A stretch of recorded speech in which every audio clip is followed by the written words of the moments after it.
Assalamualaikum warahmatullahi wabarakatuh. Alhamdulillahi rabbil alamin. Wassalatu wassalamu ala asyrafil anbiya'i wal mursalin wa ala alihi wa sahbihi ajma'in. Subhanaka la ilma lana illa ma 'allamtana innaka antal alimul hakim. Wala hawla wala quwwata illa billahil aliyyil azim. Amma ba'd. Alhamdulillah, kita bersyukur kepada Allah Subhanahu Wa Taala kerana masih lagi memberikan peluang pada kita untuk kita sama-sama belajar mata pelajaran pendidikan Islam ini, tingkatan 1 bahagian akhlak. Hari ini kita masuk kepada bahagian akhlak, pelajaran yang ke-27. Akhlak terpuji, hiasan diri. Baiklah, kita lihat dulu kepada objektif pembelajaran. Pertamanya, mempelajari maksud dan contoh akhlak mahmudah dan mazmumah. Akhlak mahmudah dan juga akhlak mazmumah. Yang kedua, mengetahui tujuan memelihara akhlak. Menghayati implikasi tidak menjaga akhlak. Kita tengok juga implikasi apa kesan buruk kalau kita tak jaga akhlak. Menjawab soalan kebat yang Ustaz sediakan. Seterusnya menjawab soalan di bahagian deskripsi. Okey, baik. Kita lihat akhlak dari sudut bahasa memberi makna budi pekerti atau kelakuan. Budi pekerti atau kelakuan tak merujuk kepada baik ataupun buruk. Semata-mata budi pekerti kita, kelakuan kita itu dinamakan sebagai akhlak dari sudut bahasa. Manakala dari sudut istilahnya ialah sifat yang tertanam dalam jiwa yang mendorong lahirnya suatu perbuatan dengan mudah tanpa pertimbangan dan pemikiran yang mendalam. Maknanya akhlak ini adalah suatu yang sebati dalam jiwa, yang mana dengan yang sebati itu, dengan perasaan itu, dengan perkara itu, maka lahirlah segala bentuk macam perbuatan pada kelakuan-kelakuan kita. Kalau bercakap, maka percakapan jadi baik. Kalau bertindak baik. Apa saja yang kita buat itu menjadi yang baik. Maka ini dinamakan sebagai akhlak. Suatu perbuatan yang mana dia akan keluar dengan mudah, tanpa pertimbangan dan pemikiran yang mendalam. Kerana begitulah kita ini, apa sahaja yang ada dalam jiwa kita, dalam sanubari kita, dalam yang kita katakan sebagai jiwa raga kita ini, dia akan keluar. Dia akan keluar daripada anggota-anggota kita. Sebagai contoh, seorang kata-kata daripada kata-kata hikmah. Orang Arab dia kata apa? Innal kalama la fil fuadi wa innama ju'ilal lisanu 'alal fuadi dalila. Sesungguhnya kata-kata itu adalah sesuatu yang berasal dalam hati. Perkataan yang diucapkan itu adalah berasal daripada hati. Innama akan tetapi ju'ilal lisan, dijadikan lidah, dijadikan mulut ini 'alal fuadi dalila, sebagai dalil bagi hati. Dengan makna seseorang yang mempunyai hati yang baik, maka akan terucaplah kata-kata yang baik dari dalam dirinya. Kalau orang tu bercakap pun percakapan yang tidak baik, mencarut, merapu, mengata orang, semua mengumpat, mengeji, kita tak boleh katakan pada dia, orang ni mulut je jahat tapi hati dia baik. Ini istilah yang tidak tepat. Kalau lahirnya penyakit-penyakit pada mulut itu menunjukkan sebahagian daripada hatinya berada dalam keadaan sakit dan perlu diubati. Perlu dinasihatkan supaya hati tadi menjadi bersih dan menuturkan kata-kata yang baik. Kerana mulut tidak mengetahui apa-apa yang dicakapkan itu hanyalah perkara yang datangnya daripada hati setiap manusia. Akhlak mahmudah. Kita tengok apa makna akhlak mahmudah. Sifat dan tingkah laku terpuji. Yang terdapat pada seseorang yang bertepatan dengan nilai dan perakuan syarak. Terpuji tadi indikatornya adalah agama. Indikatornya adalah syarak, iaitu yang terdapat dalam Quran dan juga hadis. Bukan indikatornya kepada penilaian seseorang ataupun merujuk kepada suatu adat tertentu. Tak, dia mesti dilihat kepada agama. Kalau agama mengatakan ianya baik, maka itu barulah kita katakan ia adalah merupakan suatu perkara yang baik. Barulah sifat itu dikira sebagai sifat yang terpuji dan dinamakan sebagai akhlak mahmudah. Kerana mahmudah itu memberi makna yang dipuji.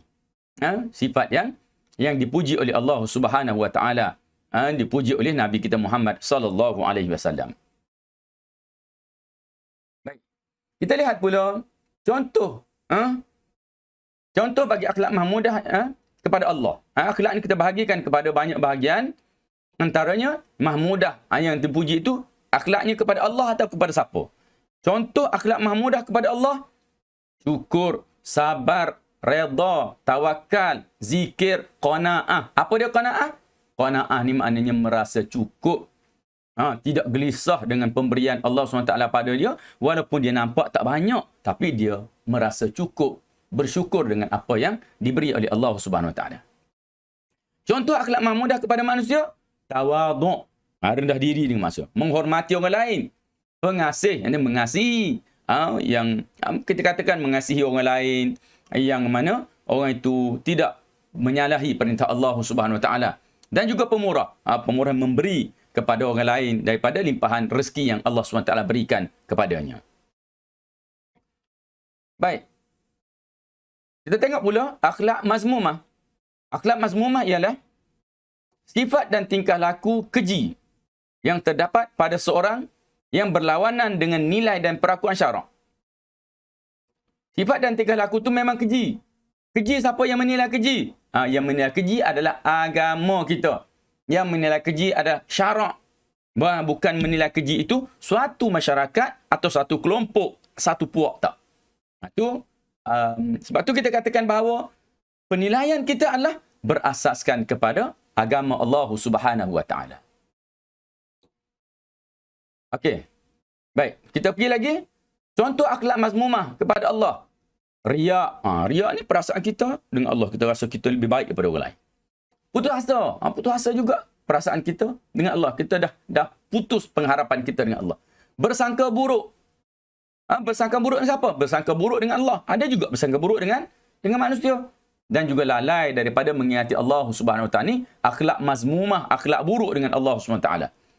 Akhlak yang baik, akhlak mazmumah kepada manusia, sombong, memandang hina pada orang lain, kasar, memfitnah, khianat, bakhil. Ni semua adalah merupakan akhlak mazmumah kepada manusia ataupun kepada orang lain. Kelebihan berakhlak mahmudah. Ini kelebihan yang paling utama saja disebutkan. Ada satu kelebihan disebutkan di sini, iaitu mendapat kedudukan yang tinggi dan mulia di sisi Allah Subhanahu Wa Taala. Dalilnya apa? Kita lihat dalil. An Abi Hurairah qala Rasulullah sallallahu alaihi wasallam, akmalul mu'minina imanan ahsanuhum khuluqan. Maknanya sebaik-baik, yang paling sempurna seorang mukmin itu dari sudut imannya. Yang paling elok seorang itu dari sudut keimanannya, ahsanuhum khuluqan, yang iaitu orang yang paling baik dari sudut akhlaknya. Jadi kita perbaiki akhlak kita supaya kita ini menjadi manusia yang terbaik di sisi Allah Subhanahu Wa Taala. Dalil yang kedua, an Abi Darda, ma min syai'in athqalu fil mizan min husnil khuluq. Tidak ada sesuatu yang lebih berat timbangannya di hari akhirat bila letak atas mizan, atas timbangan Allah Subhanahu Wa Taala. Macam mana rupa bentuk kita tak tahu lagi. Tapi itu satu alat yang Allah buat di akhirat untuk menimbang amalan-amalan manusia, dosa dan pahala yang ada pada manusia. Jadi tidak ada benda perkara yang paling berat melainkan keelokan akhlak. Akhlak yang terpuji ini bila kita tampilkan, kita amalkan, kita buat suatu yang terbaik ini, maka bila mana ditimbang nanti, itu adalah merupakan timbangan yang berat yang boleh membantu kita untuk kita terus masuk ke syurga Allah Subhanahu Wa Taala. Ketusan minda Anas bin Malik. Anas bin Malik, bukan Malik bin Anas. Okay? Anas bin Malik berkata, Anas bin Malik ini merupakan khadam Rasulullah. Orang yang jaga kebajikan Rasulullah SAW. Rasulullah nak air, dia pergi ambil air. Rasulullah nak baju, ambil baju bagi Rasulullah. Rasulullah nak apa? Dia terus pergi buat, bantu Rasulullah SAW. Jadi kata Anas bin Malik, aku berkhidmat dengan Nabi selama 10 tahun. Khidmat dia kepada Rasulullah SAW selama 10 tahun. Bagi dia tidak pernah berkata kepadaku, ataupun, kenapa kamu buat begini? Dan tidak pernah juga berkata kepadaku, tidak pernah berkata kepadaku, kenapa kamu tidak buat begini? Mana Rasulullah tidak pernah mempersoalkan apa yang dilakukan oleh Anas bin Malik dalam keadaan nampak seperti marah. Dalam keadaan nampak seperti marah. Begitulah cantiknya, eloknya akhlak Rasulullah sallallahu alaihi wasallam walaupun dengan khadam. Khadam ni apa dia? Kalau kita kata bukan orang gaji, lebih rendah lagi daripada orang gaji. Itu dia berada pada martabat menghampiri hamba. Dekat hamba ni kalau kita kira taraf pada manusia dia adalah sangat rendah. Dia hamba ini dia tidak layak terima gaji. Dia hanya layak untuk diberi makan, diberi pakaian dan diberi tempat tinggal sahaja. Itu hamba. Kalau orang gaji, dia kena bayar gaji. Kita tak bayar gaji dia, dia lari, dia tak nak kerja dengan kita. Hamba ni tak bagi apa-apa pun, dia tetap kena bekerja, kena berkhidmat kepada tuannya. Tujuan memelihara akhlak, mewujudkan kehidupan yang aman dan harmoni. Kalau orang semua jadi baik-baik, akhlak mulia, kita pun hidup aman. Tengok pun tak serabut mata nak tengok. Kalau tidak, kita akan dapati berbagai-bagai perangai yang menjadikan kita tak selesa melihatnya. Yang kedua, mendapat kasih sayang Allah dan sentiasa diberkati. Ini yang penting. Kita ni kalau akhlak kita mulia, Allah sayang kita. Hidup kita berkat. Membentuk hubungan baik antara hamba dengan Allah. Kita ni kalau hubungan akhlak kita baik dengan Allah, kita sentiasa bersangka baik dengan Allah, kita tak riak, kita sentiasa mengharapkan pertolongan Allah, selalu berzikir kepada Allah, maka hubungan kita akan jadi lebih baik dengan Allah Subhanahu Wa Taala. Yang keempat, sentiasa berada dalam peliharaan Allah. Allah jaga seorang ni. Jaga ni Allah jaga dengan maksud Allah SWT memerhati, sentiasa memberi rahmat kepada seorang itu. Bukan bermakna bila Allah jaga, Allah tak bagi dia kena sakit. Sakit tu sebahagian daripada ujian. Mungkin orang yang Allah sayang, Allah bagi sakit dengan dia. Supaya apa? Supaya dengan sakit tadi, dia boleh meningkat keimanan dia kepada Allah. Dia boleh menambah ingat dia kepada Allah SWT. Tengoklah, setiap manusia apabila sakit, maka barulah dia ingat Allah. Contohnya bila dia sakit, tak boleh nak bergerak ke mana-mana, mulut dia bersebut Allah, Allah, Allah, sakitnya. Dia mula mengadu kepada Allah SWT. Tapi kalau dia sihat, dia pergi merata-rata, dia tak ingat Allah SWT. Kesan tidak memelihara akhlak. Orang yang tidak berakhlak, apa jadi pada dia? Meruntuhkan maruah diri dan menjadi hina di sisi Allah. Runtuh maruah diri. Orang tu kira tak ada maruah. Sebab akhlak tak ada. Cukuplah kita tengok kalau orang yang tidak menutup aurat. Orang yang selalu buka sebahagian besar daripada aurat dia. Maka orang ni kita tengok pun kita tahu ni orang tidak bermaruah. Pasti juga dia hina di sisi Allah Subhanahu Wa Taala. Cuma kita jangan tuduh dia macam tu.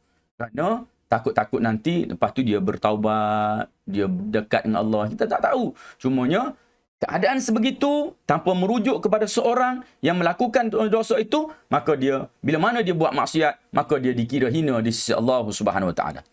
Dibenci dan dipandang hina oleh masyarakat. Masyarakat pun tengok anak siapa lah, pakaian pun macam pakaian tak cukup, bercakap pun bercakap macam orang tak ada pemikiran, bercakap dengan perkataan-perkataan yang buruk. Ini dipanggil orang dipandang hina oleh masyarakat. Yang terakhir, tidak berkat dalam hidup. Tak berkat, bila tak berkat semua benda akan jadi menyusahkan dia. Selalu sakit-sakit, kenderaan selalu rosak, perkara-perkara yang dibeli dan diguna tidak bertahan lama. Jadi ini menunjukkan kepada suatu perkara yang tidak berkat. Tambahan pula ada rumah besar tetapi tidak tenang berada dalam rumah. Jadi inilah antara perkara-perkara yang kita katakan tiada keberkatan dalam kehidupan. Kunci ilmu. Nama Rasulullah ialah Muhammad, yang bermaksud yang terpuji. Muhammad atau Ahmad ni adalah terpuji. Sesuai dengan akhlak baginda yang terpuji dan bertepatan dengan Al-Quran. Macam mana akhlak baginda bertepatan dengan Al-Quran? Pernah seorang bertanya kepada Sayyidatina Aisyah radhiyallahu anha tentang akhlak Rasulullah sallallahu alaihi wasallam. Lalu apa jawapan Sayyidatina Aisyah? Jawapannya ialah kana khuluquhul Quran. Sesungguhnya adalah akhlak Nabi sallallahu alaihi wasallam itu seperti Al-Quran. Bayangkan akhlak Rasulullah itu seperti apa yang tertulis di dalam Al-Quran yang kita baca pada hari ini. Soalan kebat. Suasana kehidupan kini amat mencabar dan dipenuhi dengan gejala sosial. Bagaimana cara untuk menjadi seorang yang istiqamah beramal dengan akhlak mahmudah? Macam mana nak jadi orang yang sentiasa berakhlak mahmudah? Susah juga benda ni. Jadi kita kena ambil langkah yang baik. Kita tengok. Jawapannya, memilih kawan-kawan dari kalangan orang yang berakhlak mulia. Kerana apa? Kawan-kawan adalah cerminan peribadi seseorang. Kita nak tahu orang tu baik ataupun buruk, jangan tengok semata-mata pada diri dia. Tengok pada kawan-kawannya juga. Kalau kawan-kawannya daripada orang yang baik, maka kita akan dapat mengagak bahawa dia juga adalah dari kalangan orang-orang yang baik. Okey.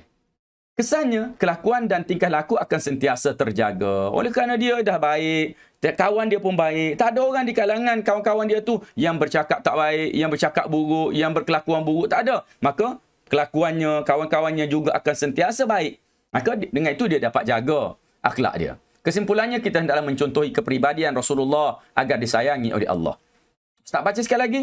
Memilih kawan-kawan dari kalangan orang yang berakhlak mulia. Kerana kawan-kawan adalah cerminan peribadi seseorang.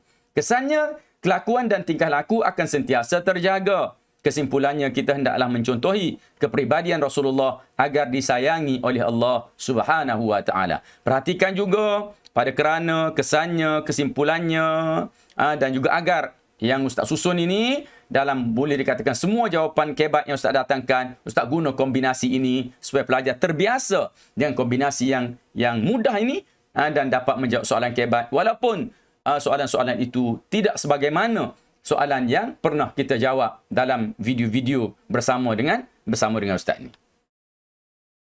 Akhirnya kita dah sampai ke penghujung. Nanti jawab soalan yang berada di bawah di bahagian deskripsi di bahagian bawah video ini. Like, share dan subscribe video Ustaz.